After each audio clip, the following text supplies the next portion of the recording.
Magandang gabi mga kabisdak. Pasensya na, medyo madilim po tayo ngayon dahil nasa malayong lugar po ako. Pero hindi ho po pwedeng palampasin natin ang mga kaganapang ito. Pag-usapan po natin ang nangyayari ngayong araw sa ating bansa. Ito na nga ho ang simula ng paghihiganti at kilos protesta ng maraming Pilipino. Hindi lang po ang INC ang nagsasagawa ng kilos protesta, kundi marami pong grupo. Marami palang venue ho ito.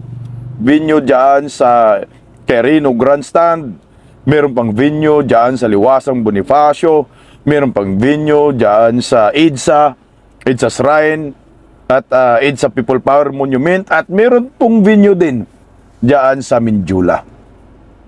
Ito na nga ba ang katapusan ng gobyernong Marcos? Huhusgahan na ba ho ng taong bayan itong napakakurakot na gobyerno sa kasaysayan ng ating bansa?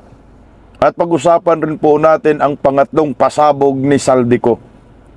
Malamang sa malamang, kinakabahan na po ang mga buwaya dyan sa Palacio de Polvoron, lalo na po si Bongbong Marcos, Martin Romualdez, at lahat ng kanyang mga alipuris sa mga panahong ito.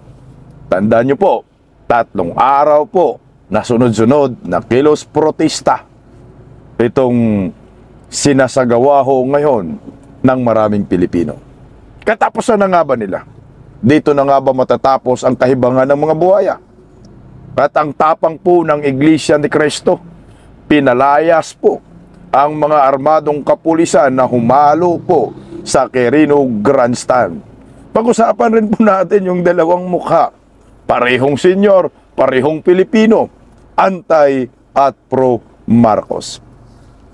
Bago ang lahat, palike po muna, pa-share, pa-subscribe at pakipindot po ang inyong notification bell upang lagi po tayong updated sa ating mga video. Alam niyo po mga kababayan ko, ang nangyayari sa bansang ito ay kagagawan ho ito ng mga buhaya. Kaliwat ka ng kilos protesta. Ito po ay paghihiganti ng mga Pilipino. At ipinaramdam po nila na tama na, sobra na, palitan na. Hindi ho po pwedeng maghari ho ang mga kawatan sa ating bayan. Hindi na po ito usapin ang kulay-kulay. Hindi na po ito usapin kung kanino ka political naka-affiliate. Ito po ay usapin ng pagka-Pilipino. Dahil kahit anti-Duterte ka, pro-Duterte ka, anti-Marcos ka, pro-Marcos ka, pareho po tayo ninakawan ng pera ng mga buhaya sa gobyerno under Marcos admin na ngayon binabauna po ni Saldico itong magpinsang Martin Romualdez at Bongbong Marcos. Na ito na nga ho ang umpisa at paghihiganti ng taong bayan. Pakinggan po muna natin mga kababayan itong balitang ito. Ito at saan ba? O ito. Sa mga ito, pakinggan natin Naka-full alert na ang Armed Forces of the Philippines sa gitna ng idaraos na rally sa Quezon City at Maynila. Pinagbabawal din ang pagdadala ng backpack sa isasagawang rally sa EDSA. Makibalita tayo kay Mar Gabriel. Mar. Yes, Wedge, nagsisimula na nga yung isinasagawang programa dito sa isinasagawang rally sa EDSA People Power Monument. Bagaman manipis pa yung bilang ng mga tao dito, dinagdagan pa ng Quezon City Police District yung kanilang mga tauhan para matiyak na maging maayos at mapayapa itong aktibidad. Ayon sa Quezon City Police District, Wedge, dinagdagan nila ng 300 pulis ang kanilang deployment dito sa EDSA People Power Monument. Kaya ngayon naabot na sa 1,500 ang nakakalat na mga pulis dito sa EDSA at sa kahabaan ng White Plains Avenue. Pinaalalahanan naman ng mga organizer at mga pulis ang sasama dito sa programa na iwasan yung pagdadala ng backpack. Sa harap na rin yan ng natanggap umanong impormasyon ng AFP patungkol sa mga infiltrators. Ayon kay retired Captain Rain Valeros, Secretary General nitong United People's Initiative, paaalisin nila sa venue ang mga hindi susunod dito.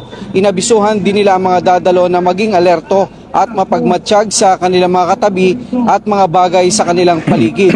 Kung kahina-hinala ay agad daw itong ipagbigay alam sa mga organizer o di kaya sa mga pulis na nakadeploy dito sa paligid. Layo nitong masiguro ang kaayusan at kapayapaan dito sa Idaraos na rally. Pakinggan natin itong pahayag ni retired Captain Ray Balelos. Be watchful at saka observant doon sa mga katabi ninyo. Kapag may backpack sila, backpack, maging aware na kayo. Kapag may nakatali sa kamay na bandana, maging aware na tayo. At pag may nakasuot na bonnet na pwedeng ibaba na mata lang nakikita, maging aware na tayo. Iniiwasan po natin yan. Alam na po natin ang galawan nila. Yan po ay galing sa Makabayan Black. Alam natin kung sinong kaalyansa nila. Yan po ang iniiwasan natin makapenetrate. Kaya be watchful. Ayan po, yan po ay EDSA People Power Monument. Wedge, nakataas na rin sa full alert status ang buong pwersa ng Armed Forces of the Philippines sa harap nitong kaliwat kanan nga na rally na isinasagawa dito sa EDSA at sa Quirino Grandstand. Ayon kay AFP spokesperson Colonel Francel Margaret Padilla, bahagi ito ng suporta nila sa Philippine National Police para matiyak ang seguridad sa bansa. Noong Biyernes, una nang nagbabala ang AFP sa mga organizer ng mga rally laban sa mga infiltrators na posible umanong manggulo sa aktibidad. Dapat daw ay paigtingin ang pagbabantay sa kanilang hanay upang hindi masingitan ng mga masasamang loob. Yan muna ang latest mula pa rin dito sa EDSA. Balik muna sa inyo. Okay. Yan po ay ang lokasyon na yon ay EDSA People Power Monument. So, alam na natin, mga pro Duterte po ang mga yan. So, napupuno rin po yan ngayong araw sa EDSA People Power Monument. Alam nyo, no, napaka-crucial po itong mga panahong ito para sa Marcos admin, sa administrasyong ito.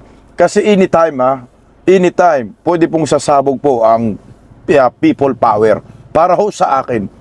Kasi may bilang na ho, may mga tao na pumupunta na, milyon na ho, I think milyonis na po ang nag-a-attend po ng rally. Pag pinagsama po yung bilang ng nasa EDSA at bilang rin po sa Quirino Grandstand at meron din po sa Liwasang Bonifacio at meron din po diyan sa Mindiola. So itong sa mga Mindiola, ito yung mga miyembro ng Makabayan Black, mga buwis buhay party list. Talagang handa po sila dyan manggulo. So yung mga sanay sa kaguluhan, dyan na lang kayo sa Mindiola. Pero yung totoong nakikipaglaban po para sa bayan, nasa EDSA at nasa Quirino Grandstand. Pero wag tiningnan din po natin dyan sa Mindiola, medyo nakakatulong din po yan sa bilang lang sa bilang Pero kailangan din mag-ingat yung mga lehitimong nagrarally. Pero ito, pakinggan po natin, ito naman po ay nangyayari diyan sa, pakinggan muna natin yung statement sa isa sa mga retired militar. Statement po para sa, retired ba to? Teka lang sobrang dami pong video, talagang nangangapa na po tayo. Ito, pakinggan po natin. Is panagutin ng United People's Initiative ang mga korap na opisyal ng gobyerno. Maki-update tayo sa mga huling kaganapan dyan sa EDSA People Power Monument.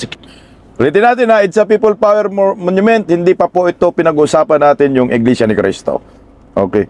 Quezon City mula kay Jason Rubrico live. Magandang umaga, Jason.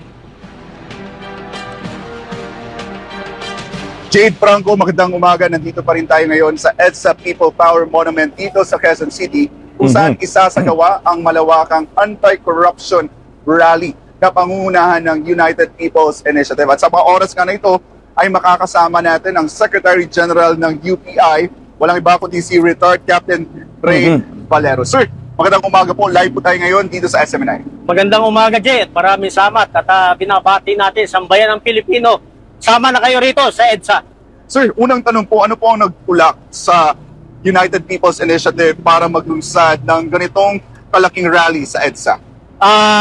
Pinapakinggan natin at pinapanood natin ang mga sinasabi ng lahat ng sektor sa ating lipunan, lalo na yung religious sector na naghihintay na mayroong managot, mayroong parusahan sa nangyayaring malawakang korupsyon. At bumilang na tayo ng halos 100 araw, walang nangyayari. So on behalf ng ating lead convener, General Romy Pukis, at ang core natin sa UPI at ang mga allied parallel groups natin, nag-decide tayo na mag-conduct ng ganitong malawakang panawagan. Sir, sino po ang nais ninyong managot at anong uri ng pananagutan ang hinihingi po ninyo mula sa mga opisyal ng pamahalaan? Napakagandang tanong. Ang stand ng UPI, hindi po tayo against sa ating government dahil ang gobyerno po ang taong bayan. Tayo po ay against doon sa mga namamahala na ating elected officials. Doon po tayo against dahil hindi maganap ayon sa welfare at kagustuhan ng taong bayan. Kaya tayo ay nagbigay itong panawagan. Ulitin ko, hindi tayo against sa gobyerno. Ang taong bayan at bansa natin, against tayo doon sa mga na namamahala sa gobyerno. Yun ang gusto nating mapanagot. Apo. Ito kaya ang magiging hakbang ninyo kung mananatiling bingi ang pamahalaan sa panawagan ninyong katarungan at katapatan at transparency and accountability. Pinag-usapan ng ating core at mga parallel groups natin kung sakaling hindi mga ating gobyerno sa ating panawagan, tayo ay nakaangkla pa rin doon sa ating flow. Nandun pa rin tayo nakaangkla sa ating constitutional and inherent right that is fundamental, universal, and inalienable. Ibig natin sabihin, meron pang hakbangin tayong gagawin kung sakaling hindi sila makinig, pero makakasigurado ang sambayan ng Pilipino, makakasigurado ang taong bayan na tayo po ay gaganap ng naaayon lang sa ating constitutional at inherent rights bilang mamamayan ng bansang ito. Sir Valeros, paano niyo po masisiguro na ang rally na ito ay hindi magagamit ng mga politiko o interesadong grupo para sa kanilang agenda laban sa gobyerno? Lalo na po ngayon ay meron niyang mga usap-usapan itong destabilisasyon. Pwede niyo po bang sabihin kung ano po ang paniniguro ninyo na ang rally na ito ay hindi magagamit ng ibang grupo laban sa gobyerno?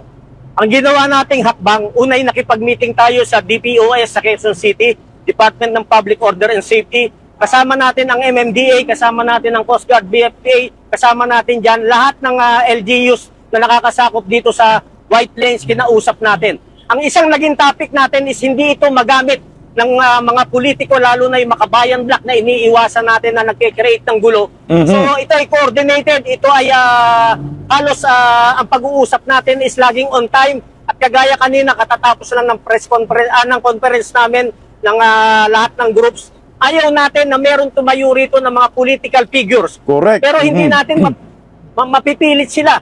Ang panawagan lang ni General Romy Pukis, kung sakaling gusto nyo magsalita at sumama rito, ibaba nyo ang inyong political colors. Correct. Kahit ano man yan, Piklawan, Dilawan, DDS, kahit anong kulay pa, ibaba nyo ang bandera nyo, sumama kayo sa taong bayan, magkaroon tayo ng common denominator, resolbahin muna natin itong malawakang korupsyon na nangyayari sa gobyerno at saka tayo mag-usap-usap ano ang susunod nating hakbang na mapayapa at still nakaangkla pa rin sa ating konstitusyon. At tamo po, Galing. sir, itong ginagawa po natin ay hindi po to isang destabilisasyon laban sa gobyerno. Ay hindi po, kaya po, nung bago mag-rally tayo rito noong September 21, nakipag-usap po tayo ng harapan kay Chief of Staff General Romeo Browner at sa kanyang mga senior generals from J1 to J10.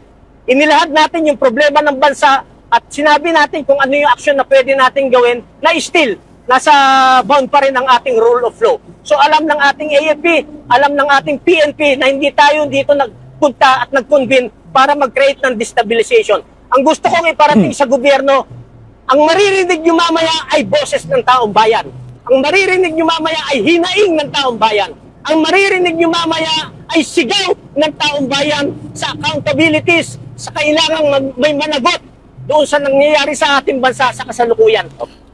Okay, gusto ko po yung sinabi ni Sir na kung politiko ka, pupunta ka dyan, ibaba mo yung pagkapolitiko mo. Wala po tayong kulay-kulay. Magkaisa muna tayo. Yan ang pinaka-the-best. After natin magkaisa, mag-usap tayo anong gagawin nun natin. Yan ang dapat talaga mangyayari. Yung mga Pinklawan, Dilawan, putang na, masyado po kayong sa political color eh. Kaming mga Duterte diehard supporter, sanda po namin ibababa yung pride namin yan eh. Sama-sama tayo. Pag-usapan natin kung sino dapat ang ikulong, kung di sino dapat ang mananagot. Wala namang destabilisasyon ho ito. Kung ang presidente ng Republika ng Pilipinas ay dapat managot at may kasalanan, aba dapat niyang panagutan. Si Martin Romualdez, aba dapat po managot sila. Kasi hindi naman po pwede na tayo'y manahimik. Kasi pare-pareho po tayo biktima dito ng mga ganid eh. Pare-pareho tayo biktima dito ng mga kawatan sa gobyerno. Kaya nga ako sa akin nagkataon lang talaga na ang Vice Presidente ay si Vice President Inday Sara Duterte. Kaya itong mga dilawan, pinklawan, mga komunista, kinukulayan ho nila yung mga DDS na nakikipaglaban para sa bayan. Eh hindi po natin yan may tatanggi. Oo nga, DDS kami, pero by this time, hindi ho po pwede na sabihin nyo kaming DDS, kaya kayo nagrarally dahil DDS, hindi. Kaya kami nagrarally, kaya sumama kami sa panawagang ito dahil kami ay Pilipino.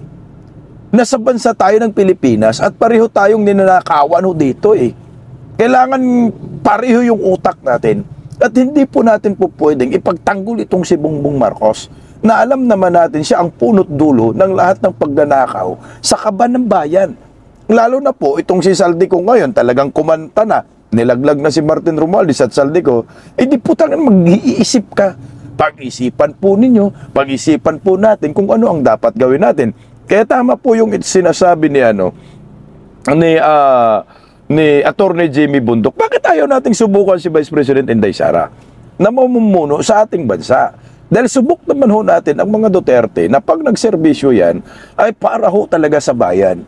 At pag nagtrabaho yan ay talagang pulido. Siya na po ngayon yung Vice Presidente. Kung ano po ang mangyayari sa Presidente, mag-resign man siya ngayon, dahil marami ng taong nagalit sa kanya, puta, subiit. So ang next President, si Vice President Inday Sara.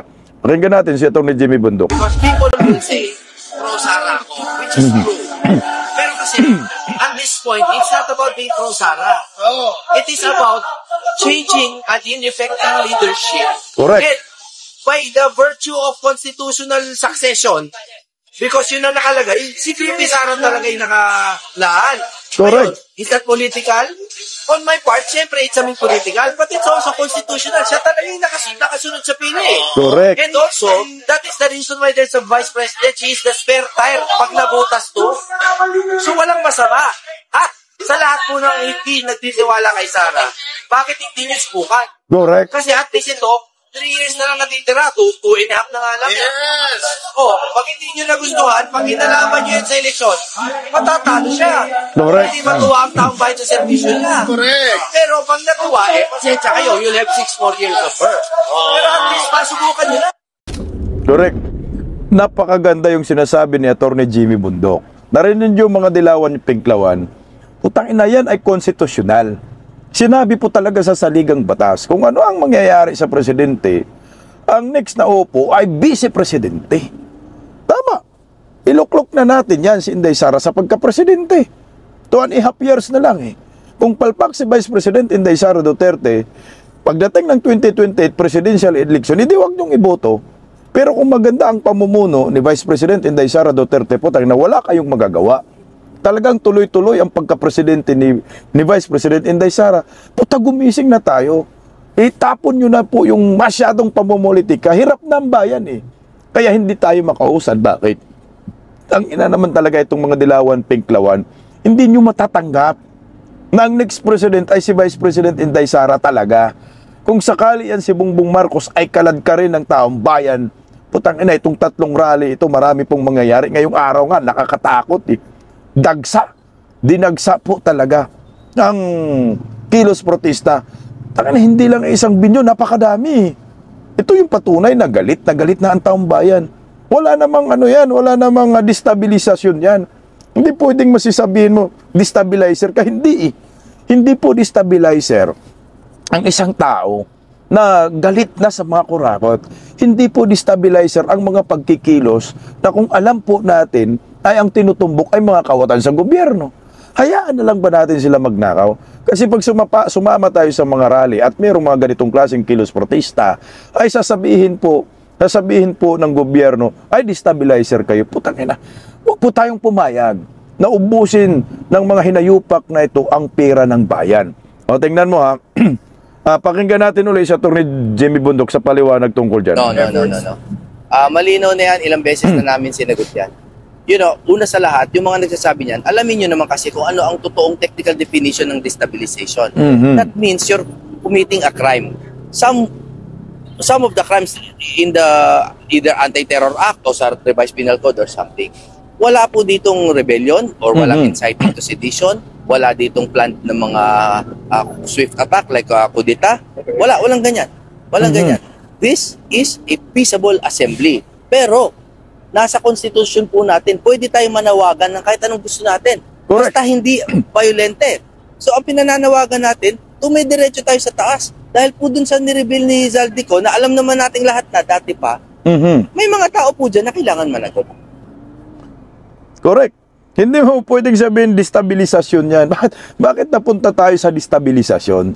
Ay putyangin na, yun yung sigaw natin na BBM resign. Kailangan po natin, lalo na po ngayon, si Zaldico ay talagang mainit na po eh. Hindi na po nila kayang ilihis ang usapin ng pananagutan. Wala na po eh. Ang pananagutan po ngayon, nasa gobyernong Marcos na kay Bongbong Marcos, Martin Romualdez na. Ito na po ang direksyon dapat ng taong bayan. At huwag na po tayong ilihis pa natin kung anong tunay na nangyayari. O ito, tingnan mo, pakinggan po natin ang sigaw dyan sa EDSA People Power Monumento.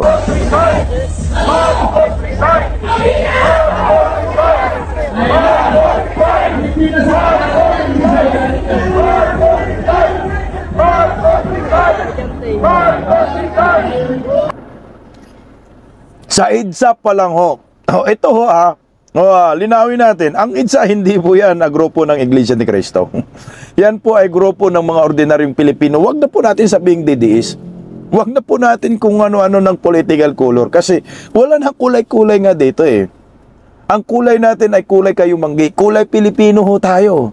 Ang sigaw natin iisa, Marcos resign. Puta, tanggapin natin yon. Kasi kung hindi po, kung hindi po natin isigaw yung Marcos resign, para bang sinabi mo lang, okay lang, Boy BM, magnakaw kapag magnakaw. Tinutumbok na eh. Kumanta na si Zaldico. Tinuturo na si Marcos na mastermind sa lahat po na nangyayaring pangungurakot sa kaban ng bayan. Hindi ba dati naintindihan yan? Tulog pa rin po ba tayo? Manhid pa rin po ba tayo? Ito ay sa EDSA People Power Monument. Gusto ko sanang ipalabas yung video dyan sa Mindula. Ito ay legit na mga kaliwa. Pag-ipalabas ko, baka pupula ho tayo. Pero tingnan natin. Kailangan mo natin panoorin ho ito. Sa Mindula po ito ha. So ito naman ay grupo talaga ng manggugulo. Putang na, may habulan na nang nangyayari dito eh. Pakinggan natin yung reporter ng Net25. Netizen, ayan o. tumatakbo na si Sir dyan. Sa Mendiola. Oo. Yan ay makaraan na magsimula ulit na magbato yung mga Rally, ng kabataan, nagkaroon ulit ng hirian. Ayan o. Lumayo muna tayo sa area. Nagbatuhan. Sinubukan natin lumayo sa area dahil napakadelikado. Sinubukan nilang sunugin yung backhoe kanina. Pero agad na naapula ng pulisya. Ito ngayon, may mga nakikita tayong ambulansya. Walang salma naman ay dahil mayroon ding mga napuruhan.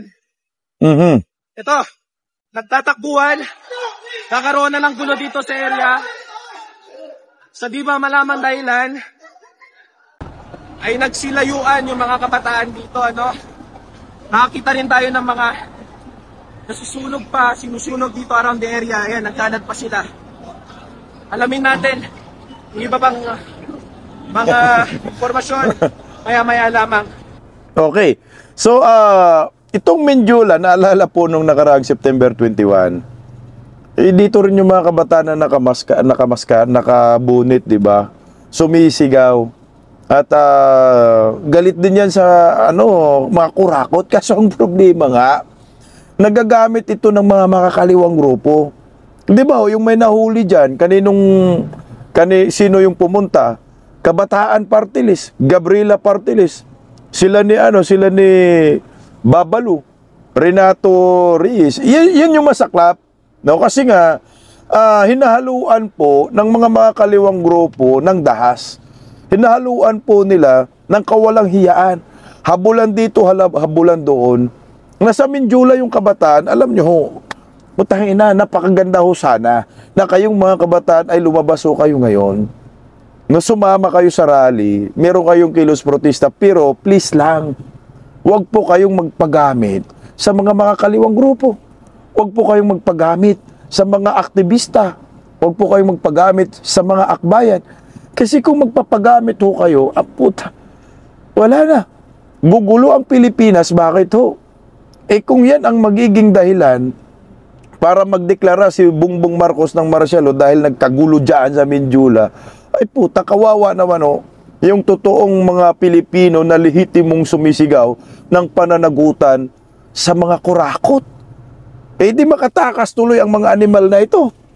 Kasi pag nagdeklara ng marsyalo yan, di batas militar, so lahat ng gustong gawin ni BBM, gaya ng ginawa ng tatay niya, ay pwedeng gawin. Aarestuhin ka na lang pag nagsalita ka against the government dahil martial law. Kung ano-ano na lang yung gagawin ho nila. Kasi nga, nagkakaroon ng kaguluhan. Kaya nga, itong nangyayari sa ating bayan ngayon, kailangan maging mahinahon din ho yung mga nagrarally. Kailangan maging matalino, kaya bilib din ako po doon sa EDSA People Power Monument, mga retired militar, na talagang pinanawagan nila, hindi ito destabilisasyon. Ito ay lehitimong panawagan ng pananagutan na dapat po ay managot lahat ng mga kurakot. Hindi ho po pwedeng hindi managot. Lalo na ngayon, si Saldico, putang inaharap-harapan na pong ikinanta ang Bongbong Marcos at Martin Romualdez. So ngayon, sumisigaw po ng pananagutan ng mga taong iyan. Sino po ang dapat managot? Si Vice President Inday Sara? Sino po ang kinanta ni Saldico? Si Vice President Inday Sara? Ang tanga nyo. Mga makakaliwang grupo. Lahat ng insertion, budget insertion, ang may kinalaman po dito ay si Bongbong Marcos, si Martin Romualdez. Sa ngayong lumalabas na statement ni Saldico, nagagamit po at lumalabas na siya po ay accessories of the crime. Ginamit ni Martin Romualdez, ni Bongbong Marcos, si Saldico, kung paniwalaan natin ang kanyang mga statement, tatlong sunod-sunod na statement, na di umano'y nagkaroon ng pangungurakot insertion. Okay. So bago natin i-play itong kay Saldico, no, na pangatlong pasabog, gusto po natin munang i-recap, no, yung una niyang mga isiniwalat para magiging guided tayo. Para sa mga Pilipino na hindi nakasunod yung una, pangalawa niyang banat. Kasi mahalaga po kasi ito, mainit na ngayon. No? Para maintindihan rin po ninyo kung bakit ang mga Pilipino ngayon sa EDSA, People Power Monument, sa Quirino Grandstand, ay galit na. At gusto na pong wakasan itong gobyernong ito. Una-una, no? Nung lumabas si Saldico bigla, hindi po ito inisip ni Martin Romualdez at Bongbong Marcos na magkaroon ng lakas ng loob itong si Saldico. Dahil makapangyarihan ang magpinsang ito. Sila po ang totoong nagpahirap sa bayan. Sila po yung totoong naglimas sa kaban ng bayan. Pero na-surprise ang lahat. Marami pong humanga. Ako, kasama na ho ako dun. Humanga po ako kay Saldico dyan. Dahil hindi po siya natakot sa kanyang mga isinisiwalat. Yun dapat ang mangyayari. Kaya Saldico, tapangan mo pa ang inyong sarili. Tapangan nyo pa ang inyong gagawin. Kasi kung papanghinaan ng loob itong si Saldico, malamang sa malamang hindi siya magsasalita at hindi pa niya sabihin ang lahat ng mga nalalaman niya. Sa first 3 videos na sinasabi ni Saldico, marami na siyang mga pasabog. Kagaya ng tumatanggap ng kickbacks si Bongbong Marcos. Kagaya ng siya nag-utos ng 100 billion na insertion. Kagaya ng sinasabing 25% papupunta kay Bongbong. Kagaya ng pag sinasabi ng hari, ay dapat yan ay masusunod. Maraming personalidad na sinasabi, itong si Saldico, hanggat sa napuntang ipagurgor di umano siya ni Bongbong Marcos at Martin Romualdez kapag siya ay lumabas. Kaya ang pakiusap umano ni Bongbong at ni Martin Romualdez kay Saldico, huwag kang umuwi ng Pilipinas. Kami ang bahala sa iyo. Pakinggan po natin itong huling. Kasi sabi ni Saldico, huli na daw eh. Part 3 na lang, alam ko. Sa dulo kasi may sinasabi siya na mailalabas pa. Pero sabi niya, huling huling pasabog. Pero meron pa siyang mga ilalabas. Pakinggan natin. Bago natin pag-usapan yung rally sa Quirino Grandstand. Kaya ngayon ay hinahamon ko si Ombudsman Remulla kung seryoso talaga siya sa mga sinasabi niya sa kanyang press release na idadamay niya pati si Martin Romualdez kung magbibigay ako ng ebidensya. Patunayan niya ngayon ang pronouncement niya. Imbestigahan niya ang Fraternity Brad at ang kanyang kaibigan na si Speaker Martin Romualdez. Kung talagang tutupad siya sa tungkulin niya. Imbestigahan din niya si President Bongbong Marcos. Sabi nga ni BBM nung SONA, let's do it right. At mahiya naman kayo, hindi po ba? Nananawagan din po ako sa Senado na imbestigahan ang 100 billion insertion ni Presidente. Alam ko po na hindi gagawin ni Ombudsman Remulla ang hamon ko. Pero magaling ang Senado sa investigasyon at ako ay naniniwala na dahil sa kanila, lalabas ang katotohanan. Yung pong listahan ng mga projects, ilalabas ko din kasama ng video na ito. Dahil dito, mas lalong darami ang ipa-file na kaso sa akin. Ginagamit ng administrasyon ang buong resources ng bansa para tumahimik ako, para masira ang aking kredibilidad. Darami din ang banta sa buhay ko at ng aking pamilya. March 2025 pa lang, si Speaker ay nagpaparinig na sa akin sa aming meeting that he will shoot me if I will talk. At pagkatapos niyang sabihin sa akin in a phone call na don't come home, we will take care of you, tumawag ulit si Speaker Martin at sinabihan niya ako na pag umuwi ako will be dangerous. Kasi they might hire someone to do a rob out on me or hire the police to kill me while in jail. Una pa lang ito sa magusto kong ibunyag. Marami pa akong dadalhin sa liwanag. Isa na dito ay yung kay Henry Alcantara, ang DPWH boys, ang sinasabi nilang halaga sa ICI ay 21 billion. Hindi po totoo yan. Ang totoong numero ay 56 billion pesos. At yung pong halaga na yan ay kay Pangulong Bongbong Marcos at Martin Romualdez na punta lahat. Ilalabas ko po ang buong detalye sa darating na mga araw. Kaunting pasensya pa po. Sana po ay hindi nila ako mapatay bago ko mailabas ang lahat. Sa inyong lahat sa Pilipinas, lalong-lalo na sa aking pamilya, taos-puso akong humihingi ng paumanhin. Ginawa ko lang ang utos sa akin, pero ngayon, handa na akong harapin ang lahat. Uulitin ko po, yung pong pera, wala pong napunta sa akin. Dumaan lang po ang pera sa akin para i-deliver kay Speaker Martin Romualdez at Pangulong Marcos. Salamat sa inyong pag-unawa. Putang ina, no? Grabe, oh. Lahat. Ang laki pala yung 21 billion na sinasabi ni Alcantara. 56 billion pala yung putang ina mo. Bubo, eh. So, ito, ha. Yung lahat daw ng pera ay hindi napunta sa kanya, dumaan lang sa kanya para i-deliver kay Bongbong Marcos at kay Martin Romualdez. Yan ang maliwanag ngayon. Kung itong mga pasabog ni Saldico ang pag-uusapan natin, matik na po, kailangan na po talagang mag-imbestiga ang gobyerno. Lahat ng mga government agencies, Ombudsman, NBI, militar, pumasok na rin po kayo. Mga kapulisan ng mga titino, pumasok na rin po kayo. Kasi ito na ho eh, ang totoong mga mastermind. Yang sabi ni Saldico, imbestigahan mo. Si Buying, imbestigahan mo Buying. Yung kabrad mo na si Romualdez, imbestigahan mo si Putang ina, itong si Bubuim.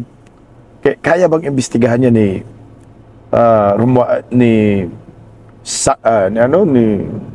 Boyeng Rimulya? Kaya bang imbestigahan ng mga nasa gobyerno si Bongbong Marcos, si Martin Romualdez? Kaya bang imbestigahan ng NBI si Bongbong Marcos, si Martin Romualdez? Kaya bang imbestigahan ng mga senador si Bongbong Marcos at saka si Martin Romualdez?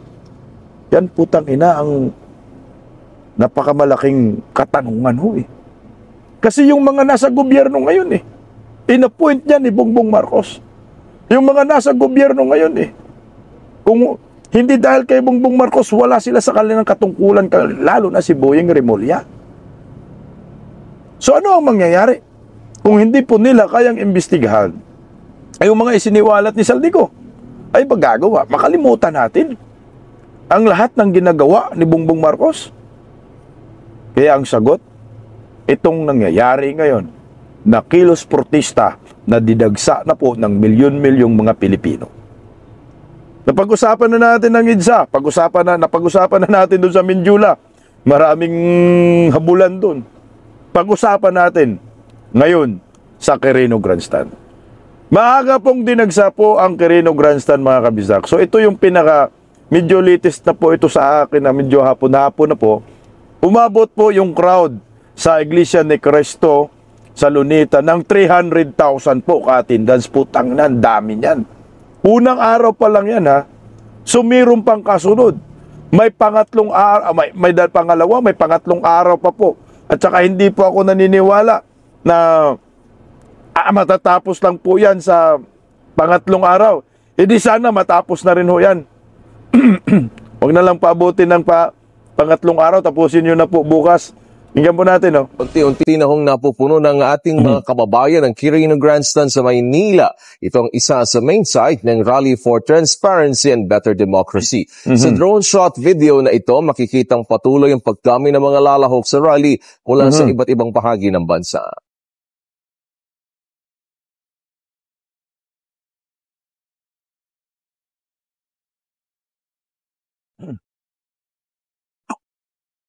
Ayan po, ganyan po, karami po. Yung nag-attend dyan sa Quirino Grandstand po yan, sa Lunita. Tandaan po natin ay 3 araw po yan na rally sunod-sunod. Ngayon, ang unang show, 16, may 17, may 18. Kung hindi pa talaga tatablan si Bongbong Marcos ng hiya at hindi pa talaga yan magkakaroon ng delikadisa, baka ma-extend ng konti at aabot po ito ng 1 linggo.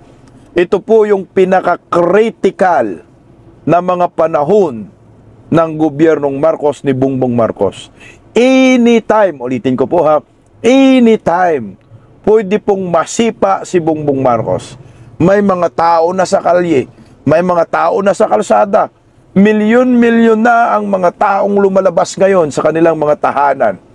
At isa na po dito ang Iglesia ni Cristo. Yung mga kapulisan, hindi na po nila ito mapipigilan.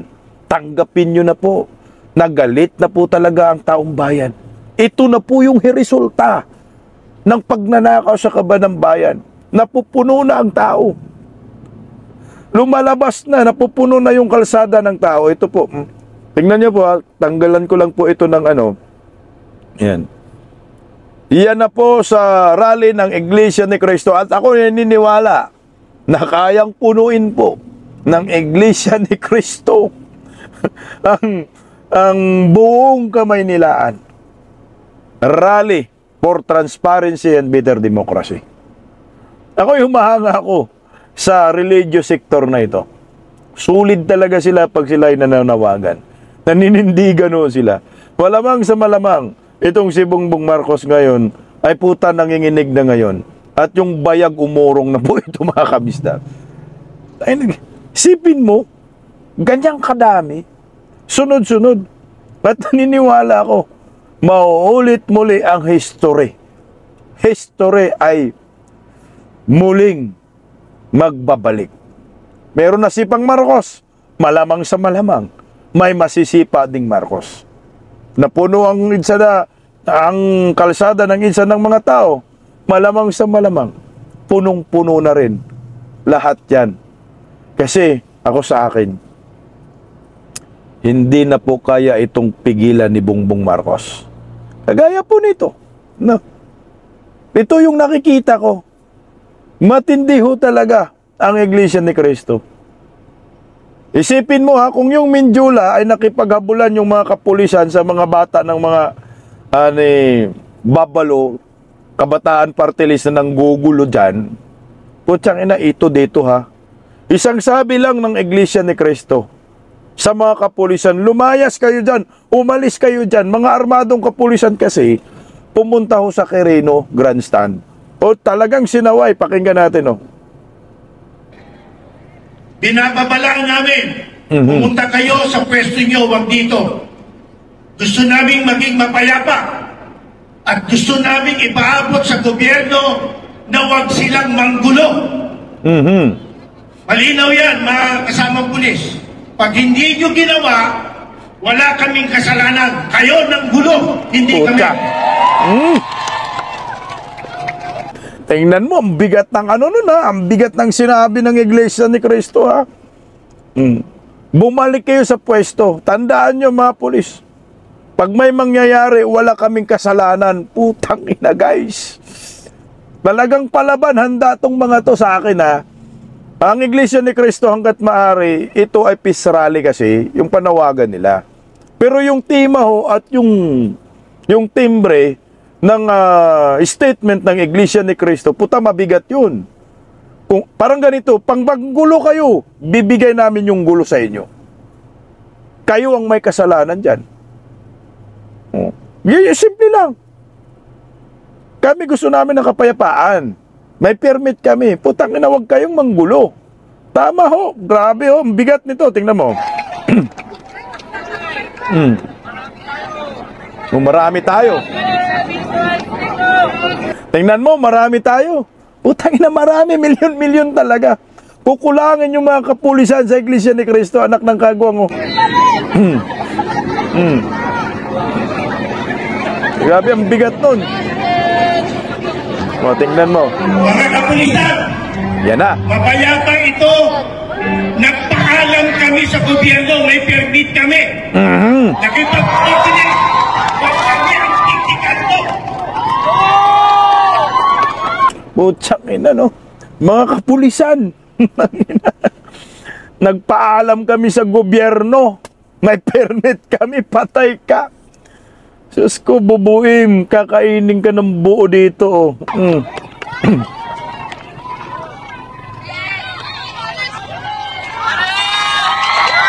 Alis, o tingnan mo. Wow, ang mga tuta ni bubuim na mga pulpol na mga kapulisan. Mga tanga nyo. Ayan, ang napalaho ninyo, makukuyog talaga kayo dito para sa akin. Anytime pwedeng makuyog ito eh. O, di ba nakakahiya? O, anong ginawa nyo dyan? Utos ni Palaka, utos ni Bake, ni Remulla, ni Romualdez, ni Bongbong Marcos. Puta, napahiya kayo, mga ugok kayo. O, magkano? Sinigawan sila dyan. O. O. Alis na yan. O, puta, palaban. Hayaan nyo, mga kapatid, na umalis silang mapayapa. Hayaan nyo. Sa pagkaisigaw nyo, umalis silang mapayapa. Atras ang mga pulis dito. Sumusunod na mga yan sa order na balik. Oh, sigawan. Do not follow an illegal order. Putangin na, di nahiya kayo dyan. Pahiya kayo. Sumusunod lang yan sa order na mali. Do not follow. Putangin na, yun yung mali dito sa mga pulisan. Kasi kahit tinutusan ho ng maling utos, sumusunod ang mga bugok. Oh, pahiya kayo dyan.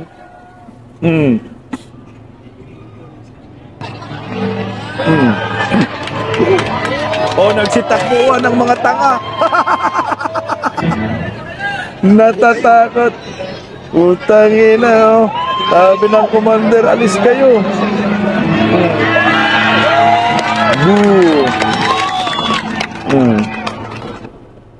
Ay di layas ang mga hinayupak, di nahiya kayo dyan. Yun na mahirap sa mga kapulisan. Eh, kung mali po ang utos sa inyo, di sana, wag po kayong sumunod. Kaya ang mga taong bayan pumapalag sa gobyernong ito dahil masyado nang nagpapagamit tong mga kapulisan sa mga politiko eh. Pakinggan natin muna follow-up report nito. Samantala, inalis ng PNP ang ilang mga armadong pulis na nakita sa loob ng perimeter ng Rally for Transparency and Better Democracy sa Quirino Grandstand.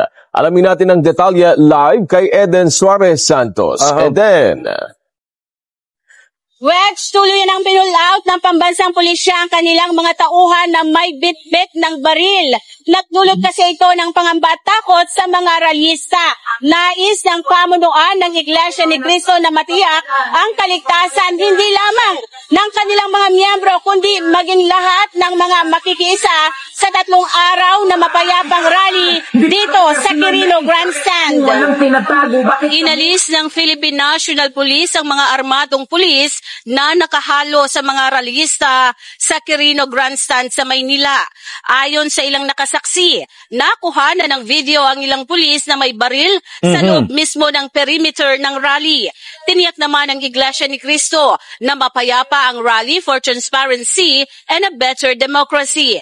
Samantala, ipinaliwanag ni PNP National Capital Region Police Office Chief Police Major General Anthony Aberin na posibleng nagkaroon ng misunderstanding sa mga ground commander dahil dapat ay nasa outside perimeter lamang ang mga pulis na armado.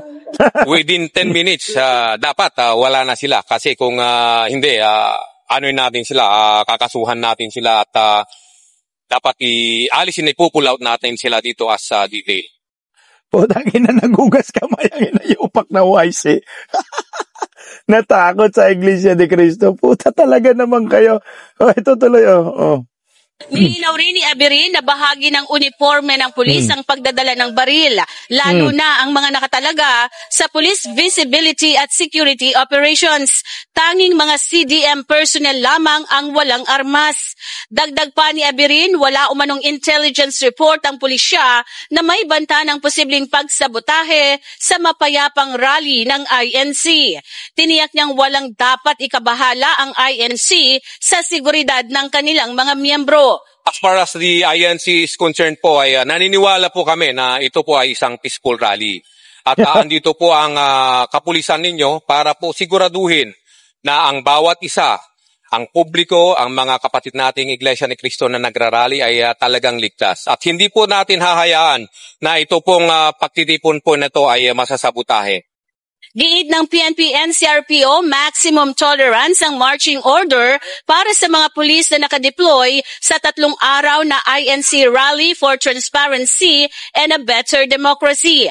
Patuloy ang paninindigan ng INC kasama ang mga mamamayang Filipino na tumindig laban sa kabulukan at korupsyon sa hanay ng mga namiminuno sa pamahalaan.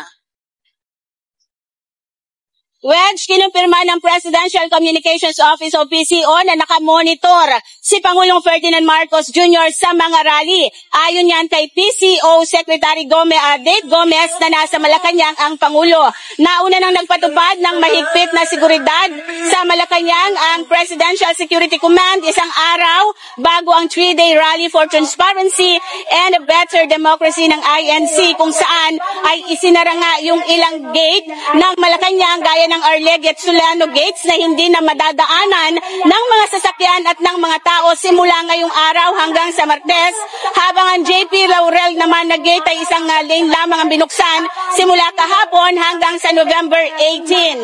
Wedge, mula dito sa Quirino Grandstand, back to you! Putangin ng mga pulisan, parang mga tanga kayo dyan. Natakot sa Iglesia ni Cristo. May mga baril kayo, animal. Sige, kayo rin eh. Pag magkagulo to, kasalanan ho ninyo. Pull out ang mga buwang.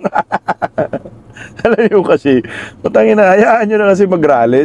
Sabi ni Eden, nakamonitor daw ang Marcos admin, si BBM sa mga rally. O tama-tama, Nyor. I-monitor mo para malaman po namin kung kailan ka aalis. So ito, dahil galit na ang bayan, sa mga taong nasa bahay po ninyo, na bahay pa lang, Ay po sa akin na, pumunta na po kayo sa EDSA, mamili lang po kayo. Quirino Grandstand, wag lang kayo mapunta sa Mindiola dahil nandun yung mga gago mga komunista o mga aktivista. Pero meron tayong ipi-play, yung dalawang mukha, no? Ito yung isa sa mga eksena diyan sa rally, no? Sa EDSA. Merong isang, ito, senior bisa senior. Pero mas may sense yung isang anti-Marcos kumpara sa pro-Marcos. O ito, pakinggan po natin si nanay na pro-Marcos. Ayan, Sorry po ha.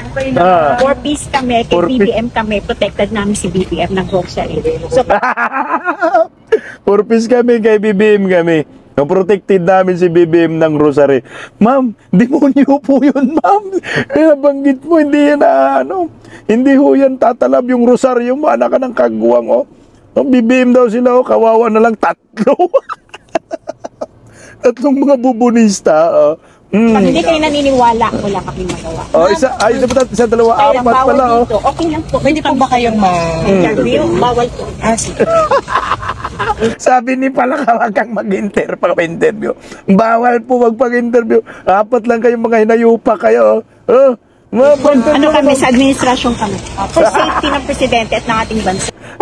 For safety ng presidente at ng ating bansa. Anak ka ng kagwang, for safety ng presidente, nangungurakot sa kaban ng bayan ng ating bansa for safety. Lulo mo, ma'am. Ubus ng pira ng bayan, yan ba yung sinasabi mo? So, wala tayong dapat pag-usap. Isnabira naman tong animal na palaka na to. Yung mga supporter si Bongbong Marcos ayaw magpa-interview dahil para daw kay Bongbong sila, ipaglaban nyo si Bongbong. Bakit nyo ipaglaban si Bongbong? Sige nga, anong reason? Hindi siya nangungurakot? Hindi siya kawatan? Putangina. Walang argumento. Titirik kayo ng kandila, tinirikan nyo si Bongbong, tanga nyo. Ito yung mga supporter ng administrasyon na wala na rin. Kagaya rin sila ni Bongbong, isnabiro rin. Lutang na rin sila.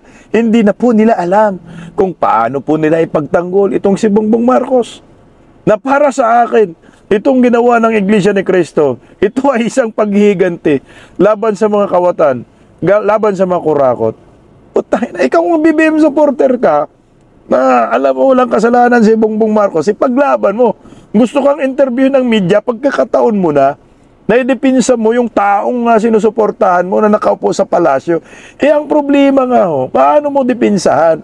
Nilaglag na ni Saldico, nagalit ng Iglesia ni Cristo, nagalit ng taong bayan, halatang-halata na po. Hindi mo na po pwedeng dayain ng Pilipino na hindi si Bongbong Marcos ang masteran Martin Romualdez. At may sins pa, itong isang anti-Marcos na kung bakit galit na galit siya kay Bongbong, Ilocana ha, Bong kababayan mo Bong, galit na galit sa'yo Bong, ito na pakinggan natin ang hugot ni nanay.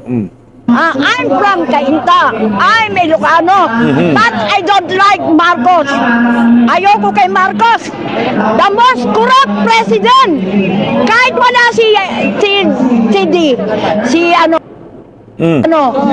si Congressman Saldico. Alam ko na yun. Katangan ninyo. Sino pumirma ng GAA? By Cam. May blanco. Edi si Marcos. Pangan. Putang ina. Oy, mga bubunista, ang tanga daw ninyo. Kahit hindi daw kumanta si Saldico, tama naman si nanay. Kahit hindi kumanta si Saldico, alam na alam po ni nanay kung sino ang mastermind. Sinong pumirma si Marcos, ang tanga daw ninyo. Tanginumin. Putang na, si Raulo naman kasi ang Pilipino. Kung sino-sino yung sinisisi. Puta, si Marcos na nga. Sinabi na nga ni Saldico, tuloy na yun. Tatandaan ninyo, si Marcos ang the most corrupt president I ever heard. Kaya ako na lahat. Okay, tandaan po ninyo, si Marcos yung pinaka-most corrupt president I ever heard. Itong si Junior na kasi si Senior din kasi, talagang record breaking ang pangungurakot Guinness Book of Record nga sila So ito kay The Junior, so mukhang na-break na ho, no? Na-break na po yung record ng tatay niya. Ito yata po yung i-break ni The Junior. So ito na ho ang resulta. Tuloy na yo. Inflation! Ang talong, 200! Ang galunggong, 400! Yung 1,000 mo, wala nang mabibili. Isa pa lang yun, na malengke ko. Isa pa lang yun. Tapos, gusto pa niya si Marcos, bangag. Maglalagaw ka, Marcos. May kastang ka. Hindi kita gusto. Binoto kita dahil kay Sara noon. Unitim. Kung walang unitim, di kita iboboto. Sabi mo pa nga, dama ko, hirap nyo. Puro pala kabalbalan yung sinabi niya eh. Kinumpanya ko pa yan. Nagbayad pa ako. Kasi dahil kay Sara, kung hindi nagpabola si Sara, o nasana si Sara, tinarador mo! Galit na galit. Lagpakan natin si nanay. Natutukan po ng mainstream media po. Ito yung may pinaglalaban. Ito yung may hugot. Ito yung tunay na Pilipino. Ito yung nasaktan. Ito yung ninakawan. Ito yung gusto ng may pananagutan at may makulong sa nangyayaring korupsyon sa ating bansa. Kung yung isang animal na senior citizen, pinaglalaban si Buboy, min-interview, hindi umarap sa kamera, hindi nagpa-interview dahil bawal daw, sabi ni Baki. Magtirik na lang kayo ng kandila, magdala kayo ng rosaryo, baka sakaling tatablan. Puta, ito si nanay. Harap-harapan sinabi, bangag ka, bungbong. Tinulungan ka ni Inday Sara, kung hindi dahil kay Inday Sara, hindi ka namin ikakampanya dahil unitim. Pero ano ho nangyayari? Trinaydor niyo ang mga Duterte. Kaya bangag ka, bung. Take note. Ilocana si nanay. Actually, marami talagang mga Ilocanang galit to. Mga Ilocano, maraming galit dyan sa Ilocos. Isa na po yan si Manong Chabit. Ako, bilib ako sa matandang ito. Nakikita ko rin ito sa mga vlog, no? Nakikita ko sa mga ibang YouTube channel. Pero ito, kahit saan, na rally. Sumasama rin yan sa mga DDS rally. Ito sa EDSA po ito, ha. Talagang nagsasalita siya. Pero saludo po ako sa inyo. Dahil ipinakita mo yung totoong ipinaglalaban mo. At legit na ikaw ay Pilipino ka, na meron kang ipinaglalaban at may hugot. Na ayaw mong mangyayaring tayo ay mabaon sa utang, tayo ay gagahasain ng mga kurakot dyan sa gobyerno. Maraming salamat po, Nay, sa kabayanihan mo. Kahit ikaw ay matanda, senior na, nandyan ka pa rin, nakakahanga. Ito ay tunay na mga nagmamahal sa bayan. Kaya tayong mga Pilipino, huwag na po nating guluhin ang ating mga sarili. Iisa lang po dapat ang managot. Marcos at Romualdez. Dapat po silang makulong. Dapat po sila ay managot sa taong bayan. Bilyon-bilyon na kinukurakot, mangungutang pa. Trilyon-trilyon na ang utang ng ating bansa. Walang proyektong matino ang gobyernong ito. Alam nyo po, Bongbong Marcos, putang ina, kung may awa ka sa bayan, mas maganda pa mag-resign ka na. Dahil pag ayaw mo mag-resign, mukhang tama po yung sinasabi ni Romeo Poques General. Posible po maging potensyal ng EDSA-3 ito. Ito pwede ng EDSA-3 sa daming tao. Milyon-milyon na po ang dumagsa eh. Meron pang bukas. Lalo na nagagalit ang taong bayan ngayon. Sa mga isiniwala to, ni Saldico. Sino yung may utang ng budget insertion? Si Bongbong Marcos. Sino yung hari ng kickbacks? Si Bongbong Marcos. Saan i-deliver ang pira? Kay Bongbong Marcos ba at kay Martin Romualdez? Anong papel ni Saldico? Inutusan lamang ho ako. Dumaan lang po yan sa akin at i-deliver po sa mga kabahayan ni Bongbong Marcos. Sino ang nag-request na lahat ng insertion? Si Bongbong Marcos. So sino ang mastermind? Ay putang alang naman Duterte. Tinuturo ni Saldico, Bongbong Marcos, Martin Romualdez, ngayon ipipilit ninyo sa mga Duterte, ang tanga natin pag ganon. Tama si nanay, ang tanga naman ninyo. Kahit walang si Saldico. Alam naman namin kung sino ang mastermind. Si Bangag ang pumirma sa puta, grabe ang ganda ng mga banat mo. Nay, nanood ka yata sa mga DDS political vlogger. Maraming salamat po sa mga Pilipino sa Iglesia ni Cristo na lumabas po ngayong araw. Meron pa pong pangalawang araw. Bukas po, sama-sama muli sa EDSA, sa Quirino Grandstand. Meron din haliwasang Bonifacio. Sana po magtagumpay ang mga Pilipino sa labang ito. Huwag po tayong pumayag na hindi po managot si Bongbong Marcos at Martin Romualdez. Mauulit kaya ang history ng ating bansa? Katapusan na kaya ni Bongbong Marcos? Katapusan na kaya ng mga buhaya? Sa daming tao, abangan na lang po natin ang mga susunod na kabanata. Mabuhay po ang mga Pilipino, kaunting tiis na lang. Paggising sa umaga, tanghali at gabi, nakikita ko ang post niya, ang hapdi. Paano nga ba to? Di ako makatanggi. Watch ko na lang at isipin ng mabuti. Bisdak Pilipinas. Bisdak, tinig ng katotohanan. Sa bawat vlog may laban sa kasinungalingan. Mulat ang mata, gising ang masa. Bisdak Pilipinas, para sa bayan, gumigising sa diwa. Sa likod ng kamera, tapang ang dala, walang sinasanto kung mali ang gawa. Hinay-hinay, pero palaban. Boses ng tao sa digital na labanan. Bisdak, tinig ng katotohanan. Sa bawat vlog may laban sa kasinungalingan. Mulat ang mata, gising ang masa. Bisdak Pilipinas, para sa bayan, gumigising sa diwa.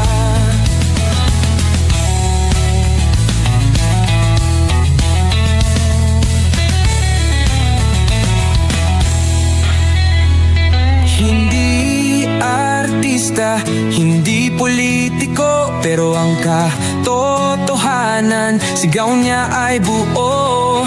Sa YouTube o Facebook man siya makita, may aral ka pa rin, may uwi sa bawat salita. Bisdak, gising sa katotohanan. Di lang kwento, kundi panawagan. Sa bawat Pilipinong naghahanap ng liwanag. Bisdak Pilipinas, kasama sa pagbangon ng bayan. Bisdak Pilipinas, boses ng masa, gising ang diwa. Sa vlog mo may pag-asa.